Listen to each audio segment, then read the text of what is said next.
koalisi partai Nasdem, Demokrat, sama PKS semakin dekat. Namun ada isu, katanya sih Partai Demokrat dan PKS selingkuh karena kekuasaan.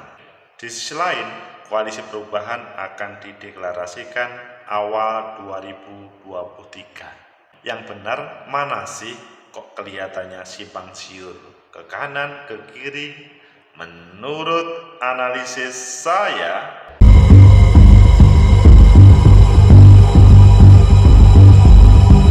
Assalamualaikum warahmatullahi wabarakatuh. Salam sejahtera untuk kita semua. Pecinta masa depan negeri, tegakkan kebenaran, lawan ketidakadilan.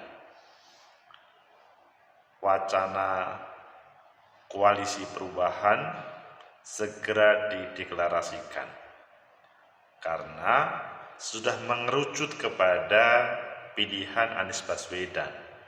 Namun calon wakil presidennya, kalau Anies kan calon presidennya, calon wakil presidennya sampai hari ini menjadi kendala sehingga muncul dinamika, katanya gagal, katanya semakin dekat. Ayo kita baca di beberapa media. Selanjutnya nanti kita kupas dan kita analisa sebenarnya bagaimana yang terjadi dan apakah akan real terjadi atau akan buyar. Pertama kita lihat di Republika, kalaupun PKB gabung, PKS dan Demokrat tetap bersama Nasdem usung Anies Baswedan. Ini adalah sebetulnya pada akhir 2022 kemarin. Maksudnya ada sebuah wacana PKB mau menjadi bagian dari proses koalisi Nasdem, Demokrat, PKS. Selanjutnya muncul berita, ya baru kemarin, Nasdem persilahkan Demokrat dan PKS deklarasikan koalisi perubahan. Tapi maksudnya tidak ada kecuali hanya mendukung Anies Baswedan.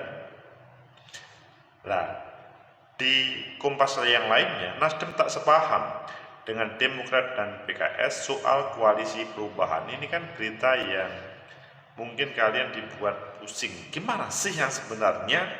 Ya, itulah dinamika politik yang terjadi di negeri ini. Kemudian di Tempo, Andi Malarangeng bilang koalisi Demokrat dengan Nasdem dan PKS makin dekat untuk dideklarasikan. Jadi sudah ada kesepahaman meskipun siapa calon wakil presidennya belum muncul. Maksudnya belum ada sebuah kesepakatan. Kemudian di Kompas lagi, Nasdem ungkap kemungkinan koalisi perubahan gagal kalau ada partai yang merasa yang lebih penting. Oh, ini duduk permasalahannya. Jadi ketika tidak merasa setara, ada yang merasa lebih, wah ini alamat gagal. Dan terakhir di suara.com, Demokrat dan PKS diisukan selingkuh demi kekuasaan. Anies Baswedan ketawa, loh kan, ya suasana muncul wacana reshuffle sehingga tema selingkuh kekuasaan itu muncul. Pilih yang mana kalian? Oke, kita pilih yang akhir, namun kita gabungkan dengan yang sebelumnya. Suara.com, Demokrat dan PKS diisukan selingkuh demi kekuasaan. Anies Baswedan ketawa, lu kan? Ini sebuah pemberitaan yang judulnya sangat provokatif. Suara.com, koalisi perubahan yang digadang-gadang mengusung ex-gubernur DKI Jakarta Anies Baswedan diisukan sudah karam sebelum berlayar. Oh, banyak isu berkembang menyebut Partai Demokrat dan Partai Keadilan Sejahtera akan berbelot dari koalisi perubahan karena diduga ditawari jabatan tertentu di pemerintahan. Oh, ini bahaya kalau terjadi. Tetapi kalau tidak terjadi, kalau ya jabatan kami terima tetapi koalisi terjalan, itu mungkin juga dinamika yang ada di dalam proses politik. Tadi sangka Anies ternyata hanya menanggapi santai berbagai spekulasi tersebut. Sikap ini seperti yang terlihat di podcastnya bersama Ari Putra di kanal YouTube Total Politik. Bukan, ini kan koalisi untuk tahun 2024. Ke depan bukan buat sebelum 2024. kata Anies sambil tertawa, ini untuk 2024 ke depan, bukan untuk perang. Anies sendiri tidak terlalu mengambil pusing berbagai spekulasi yang berkembang dan menghargai proses penjajakan calon koalisi yang masih berlangsung. Jadi sebetulnya meskipun ada berbagai pemberitaan yang positif, negatif, nggak apa-apa, jalan terus saja. Menurut Anies isu ini beredar karena Partai Nasdem yang memang memulai proses internal pemilihan baca pres lebih awal. Nah, kalau yang dua lain kan baru akan proses, kan nggak boleh proses di internal itu dilanggar. Barangkali semua membayangkan proses ini baru dimulai di 2023. Cuma karena Nasdem sudah memulai Juni 2022 dan deklarasikan 22 Oktober, maksudnya Oktober 2022, sehingga yang lain kesannya terlambat. Oh, isu terlambat membuat sebuah informasi yang sangat berbeda. Anies tak menepis bahwa pembicaraan untuk mendeklarasikan koalisi perubahan tanggal 10 November memang pernah ada. Namun pembicaraan itu gugur karena PKS sama Partai Demokrat masih terus menyelesaikan proses internal siapa bakal calon wakil presidennya. Meskipun Mas Anies, maksudnya timnya juga sudah menyiapkan apakah Viva atau Emil kalau dalam bahasanya yang lain, maksudnya PKS sama Demokrat kan masing-masing. Kalau Demokrat AHY, kalau PKS itu adalah Kang Aher. Anies sendiri menilai sangat wajar bila banyak spekulasi berkembang meskipun koalisi perubahan sebenarnya masih berproses sampai sekarang. Jadi belum ada titik dot. Semua orang punya hak untuk menginterpretasikan, menganalisa, inilah publik. Kita nggak boleh protes, yang boleh-boleh saja mau dianalisa siapapun. Ini kan wilayah publik. Justru kita ini minum dulu supaya enak.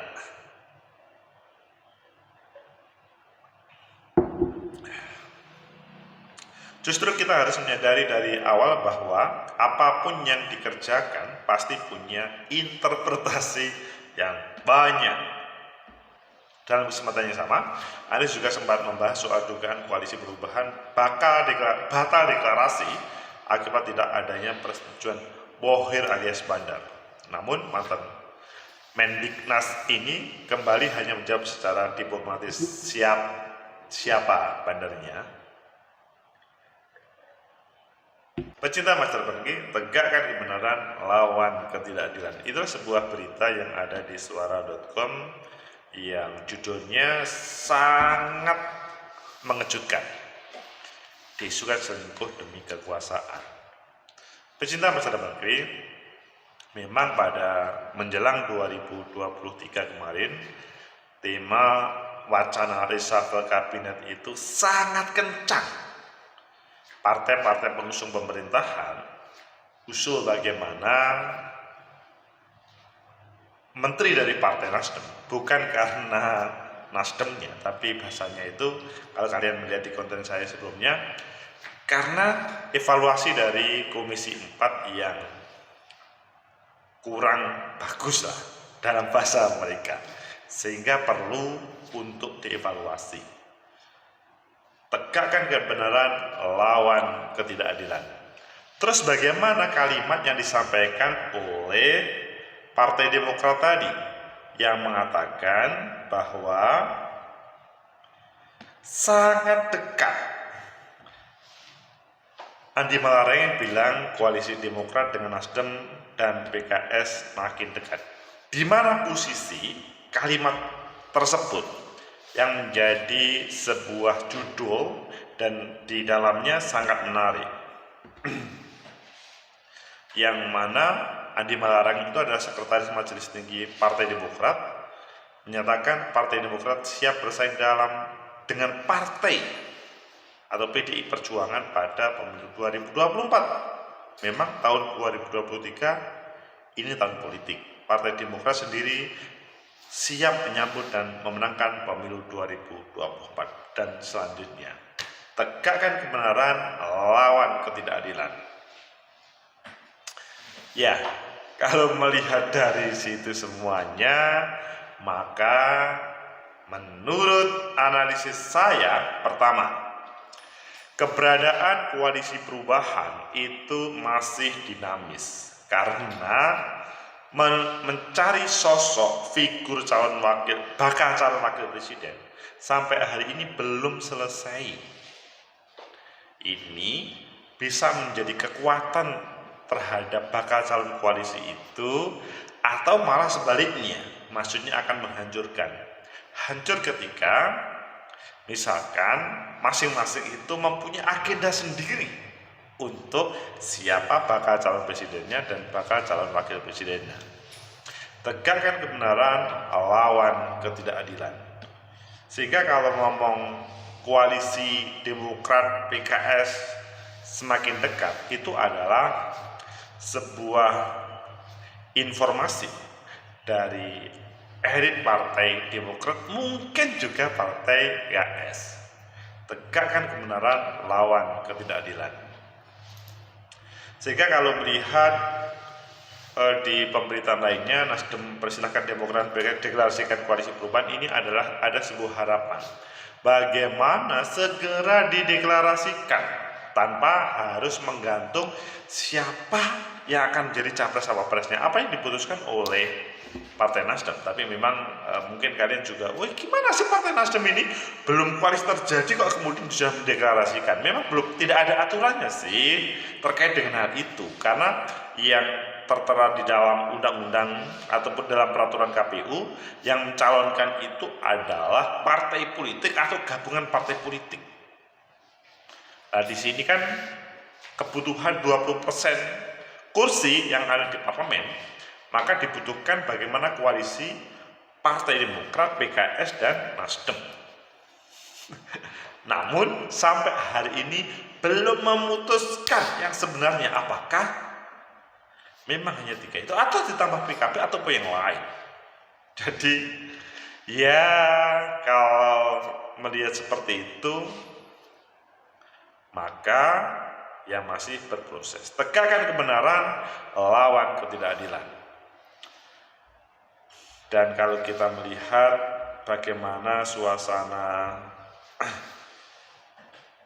di Partai Demokrat ataupun PKS, mereka sebetulnya sangat berharap koalisi ini adalah koalisi yang bisa memenangkan pada kontestasi pemilu 2024. Jadi Demokrat dan PKS disukai selingkuh itu maksudnya, ini klarifikasi ya. Demokrat dan PKS disukai selingkuh demi kekuasaan, maksudnya karena memang ada semacam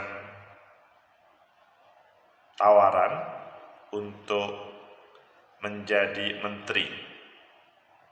Jadi menjadi menteri itu sesuatu, dan kalau tidak diambil maka itu menjadi menjadi kehilangan lah. Meskipun selama ini misalkan Partai Demokrat dan PKS sudah memutuskan untuk jauh atau tidak di pemerintahan, tapi kalau muncul isu selingkuh, nah ini kan pasti mungkin tidak ada asap tanpa api, atau sebaliknya. Maka pasti sudah mendengar seruing-seruing bahwa ada tawaran ke PKS ataupun Partai Demokrat. Kalau ini terjadi, ini perlu dipecahkan.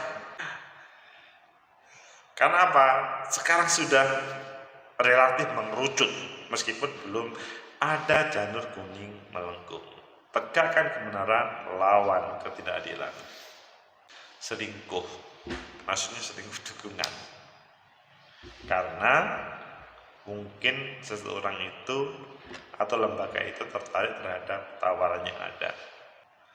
Kalau melihat dari perjalanan selama ini, kok tema selingkuh itu kok kecil kemungkinan terjadi. Seandainya selingkuh, maka tetap misalkan angkat Mas Anies Baswedan, mungkin bukan pada posisi di luar itu. bahwa di dalam berpolitik itu boleh welcome terhadap siapapun, tetapi nanti pasti ada sebuah semacam evaluasi untuk perjalanan tersebut. Semoga bermanfaat. Like, subscribe, comment, and share. Sampai jumpa.